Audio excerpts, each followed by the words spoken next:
માંડવી તાલુકાના સિરવા ગામે અછાપીરની દરગાહમાં ચોરીની ઘટના બનતા માંડવી પોલીસ દ્વારા તપાસ હાથ ધરવામાં આવી હતી।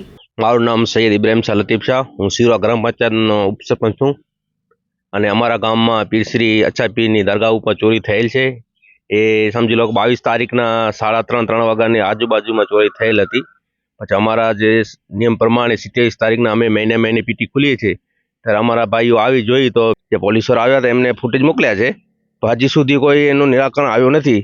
તો અમને ખાતરી છે કે સીએમપી સાહેબ છે એના ઉપર પૂરેપૂરી નજર રાખશે અને જે ગુનેગાર છે એમને પકડશે એવી અમની આશા છે સાહેબ ઉપર। અને જો ગુનેગાર પકડાશે તો અમે સાહેબનું સન્માન પણ કરશું એવી અમારી ઈચ્છા છે। હું સૈયદ ઇમામ શાહ લતીફ શાહ, સામાજિક આગેવાન, સુન્ની મુસ્લિમ હિત રક્ષક સમિતિનું 13 વર્ષ પ્રમુખ રહી ચૂક્યો છું। માંડવી તાલુકાનું સૈયદ આલે રસૂલ જમાતનું કચ્છ જિલ્લાનું પ્રમુખ રહી ચૂક્યો છું। અમારા ગામમાં ચોરી 1 રૂપિયાની હોય કે લાખ રૂપિયાની ચોરી ચોરી કહેવાય। અને પોલીસ તંત્રને જ્યારે અમે ફોન ઉપર જાણ કરી તો ફોન તો ત્યારે મેહુલભાઈ જોશી ઉપાડ્યો નથી, તો ત્યારે અમારા સમાજના જે પ્રમુખ છે માંડવી સિરવા ગામના એ ત્યાં રૂબરૂ ગયા હતા અને વાત કરી અને પછી અહીંયા પોલીસ બીજા દિવસે 12 વાગે આવી હતી। વાજબી નથી, વહેલી તકે તમે ચોરને પકડો। અમે સીસીટીવી ફૂટેજ આપી દીધા છે, પણ એના સાથે સાથે કે અમારા પ્રમુખ સાહેબ જે હતા સિરવા ગામના એવી પોલીસ સ્ટેશનમાં ગયા હતા ફરિયાદ લખાવવા, તો એમની હજી ફરિયાદ લીધી નથી। તો ખરેખર ફરિયાદ લઈ લેવી જોઈએ, ભલે ને ચોર 4 દિવસ રહીને પકડાય, એ પોલીસનું કામ છે, પોલીસ કામ। તો આ વસ્તુ વ્યાજબી નથી અને ખાસ અમે સીપી સાહેબને રિક્વેસ્ટ કરીને કહીએ છીએ કે સાહેબ આપ જેમ બને તેમ આ કેસમાં ઇન્ટરેસ્ટ લઈ અને જેમ બને તેમ જલ્દી તમે આપ પૂરો કરો। ધન્યવાદ। ESG EV solution private limited electric ચલાવો LED ટીવી લઈ જાઓ। અમારા માનીતા ગ્રાહક માટે લઈને આવી રહ્યા છીએ ખરીદી ઇલેક્ટ્રિક રાઇડ અને કોસ્બાઇક ઝીપ લોડર પર LED ટીવી ફ્રી। ખરીદો ઇલેક્ટ્રિક રાઇડ અને કોસ્બાઇક ઝીપ, લોનની સુવિધા પણ ઉપલબ્ધ છે। અમારી પાસે બીજી કંપની કોસ્બાઇક યાન બેટરી રન આર લો સ્પીડ અને હાઈ સ્પીડ પર આકર્ષક ઓફર ચાલુ છે। લો સ્પીડ તથા હાઈ સ્પીડ મોડલ ઉપર સરકાર દ્વારા સબસિડી આપવામાં આવે છે।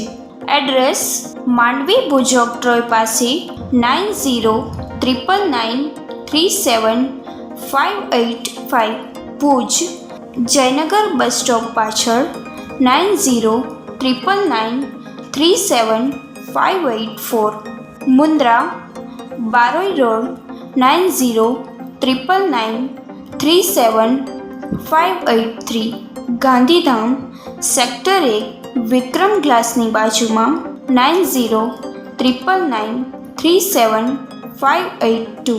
મારું નામ સૈયદ ઇબ્રાહિમ શાહ લતીફ શાહ, હું સિરવા ગ્રામ પંચાયતનો ઉપસરપંચ છું અને અમારા ગામમાં પીરશ્રી અછાપીરની દરગાહ ઉપર ચોરી થયેલ છે। એ સમજી લો કે 22 તારીખના 3:30 વાગ્યાની આજુબાજુમાં ચોરી થયેલ હતી। પછી અમારા જે નિયમ પ્રમાણે 27 તારીખના અમે મહિને પીટી ખુલીએ છીએ ત્યારે અમારા ભાઈઓ આવી જોઈ તો પીટીમાં તાળો ખુલેલો હતો ને અમારા સમાજના પ્રમુખ છે જમીલ સાબાવા, એમને જાણકારી હતી। એ કીધું ભલે એ માંડવીમાં જે આપણા જોશી સાહેબ છે એમને જાણકારી હતી, એ કીધું ભલે અમે આવીએ છીએ। 12 સાડા 12 વાગે આવ્યા હતા અને અમે બધું જોયો પછી કીધું કે ફરિયાદ કરવી છે। ફરિયાદમાં સમજી લો એવું છે કે પૈસાનો કંઈ સવાલ નથી, કંઈ પૈસા ભલે રકમ નાની હોય 1500 કે 1000 રૂપિયા હોય, પણ ધાર્મિક સ્તર ઉપર ચોરી થાય એટલે બધું પૂરું થઈ જાય ને એમાં આપણે જાગૃત ન થઈએ તો બીજું કોણ જાગૃત થશે? આપણા ઘરમાં ક્યાં ચોરી થાય તો આપણે જાગૃત થઈએ, તો આ દરગાહ હોય કે મંદિર હોય એમાં આપણે જાગૃત થવું જોઈએ। ભલે જે સજા છે અને ફૂટેજ છે એ પણ અમે એ લોકોને મોકલ્યા છે, જે પોલીસવાળા આવ્યા હતા એમને ફૂટેજ મોકલ્યા છે, તો હજી સુધી કોઈ એનું નિરાકરણ આવ્યું નથી। તો અમને ખાતરી છે કે સીએમપી સાહેબ છે એના ઉપર પૂરેપૂરી નજર રાખશે અને જે ગુનેગાર છે એમને પકડશે એવી અમની આશા છે સાહેબ ઉપર। અને જો ગુનેગાર પકડાશે તો અમે સાહેબનું સન્માન પણ કરશું એવી અમારી ઈચ્છા છે। એટલે એમાં એવું છે કે કોઈ ગામનું કોઈ એવું નથી લાગતું છે, કોઈ બારાતું છે, પણ અમારી શોધ હજી ચાલુ છે કે બીજા ઘણા અહીંયા કામવાળાની આવે છે, તો અમે જોઈએ છીએ। હજી અમારા નજરમાં માણસ આવ્યો નથી, પણ છતાં અમે જે આવ્યા હતા પોલીસ સ્ટાફના માણસો એને મેં ફોન જાણ કરી એટલે 12 સાડા 12 વાગે આવ્યા હતા એ લોકો, પણ હજી સુધી કોઈ થયું નથી નિરાકરણ કે ક્યાંનું છે ને શું છે। પણ અમને આશા છે સીએમપી સાહેબ ઉપર કે એ જલ્દીની જલ્દી જેમાં હશે ગુનેગાર એમને પકડશે અને એને સજા આપશે. હું સૈયદ ઇમામ શાહ લતીફ શાહ, સામાજિક આગેવાન, સુન્ની મુસ્લિમ હિત રક્ષક સમિતિનું 13 વર્ષ પ્રમુખ રહી ચૂક્યો છું. માંડવી તાલુકાનું સૈયદ આલે રસૂલ જમાતનું કચ્છ જિલ્લાનું ઉપપ્રમુખ રહી ચૂક્યો છું. અમારા ગામમાં અચ્છાપીર બાવાની દરગાહ છે, એમની પેટી તૂટી ગઈ છે 22 તારીખના બપોર પાછળ 3:30 થી 3 વાગ્યાની આજુબાજુ. અને 27 તારીખના જ્યારે અમારો દર મહિને નિયમ જ છે કે 27 તારીખના આ પેટીનું અમે ખોલી નાખીએ છીએ. કારણ કે પહેલાં એવો ટાઈમ હતો કે 12 મહિને ખોલતા હતા, પણ અત્યારે ટાઈમ એવો છે એટલે દર મહિને અમે પેટી ખોલી નાખીએ છીએ. જે હિસાબે એ અમુક છોકરાઓને અમે સોંપેલો છે, સામાજિક આગેવાન જે ગામના છોકરાઓ છે એમને.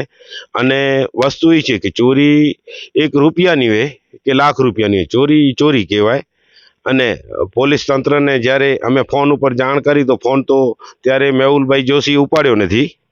પણ ત્યારે અમારા સમાજના જે પ્રમુખ છે શિરવા ગામના, એ ત્યાં રૂબરૂ ગયા હતા અને વાત કરી અને પછી અહીંયા પોલીસ બીજા દિવસે 12 વાગે આવી હતી. 12-12:30 વાગે આવ્યા, સીસીટીવી ફૂટેજ જોયા છે.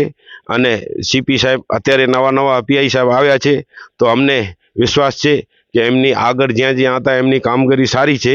અને અમને એ વિશ્વાસ છે કે અહીંયા પણ કામગીરી ખાસ સારી થશે. અને કોઈ પણ ધર્મની જગ્યા હોય, મંદિર હોય અથવા તો મસ્જિદ હોય, એક ધર્મનું સ્થાન છે. અને આના ઉપર આવી ઘટનાઓ થતી હોય, લબાગુ તત્વો કોઈ આવી અને દરગાહ ઉપર કે મંદિરની કોઈ પેટી દાન પેટી તોડતા હોય, એ વસ્તુ સારી નથી. આપણા બધા માટે આ નુકસાનકારક છે. અને ખાસ અમે સીપી સાહેબને રિક્વેસ્ટ કરીએ છીએ અને તમારા આશાપુરા ન્યૂઝ માધ્યમથી અમે સીપી સાહેબને પણ કહીએ છીએ અને એસપી સાહેબને પણ અમે કહીએ છીએ કે સાહેબ ગમે તેમ કરી અને આ ધર્મની જગ્યા ઉપર જે ચોરીઓ થતી હોય એ વસ્તુ વ્યાજબી નથી.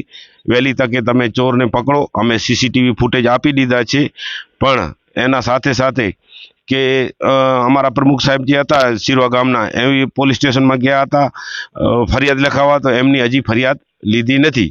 તો ખરેખર ફરિયાદ લઈ લેવી જોઈએ.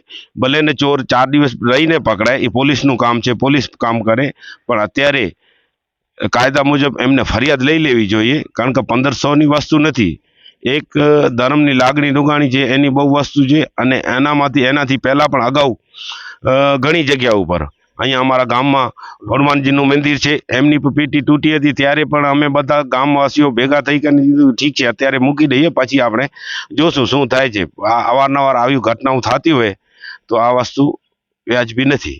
અને ખાસ અમે સીપી સાહેબને રિક્વેસ્ટ કરીને કહીએ છીએ કે સાહેબ આપ જેમ બને તેમ આ કેસમાં ઇન્ટરેસ્ટ લઈ અને જેમ બને તેમ જલ્દી તમે આપ પૂરો કરો. ધન્યવાદ.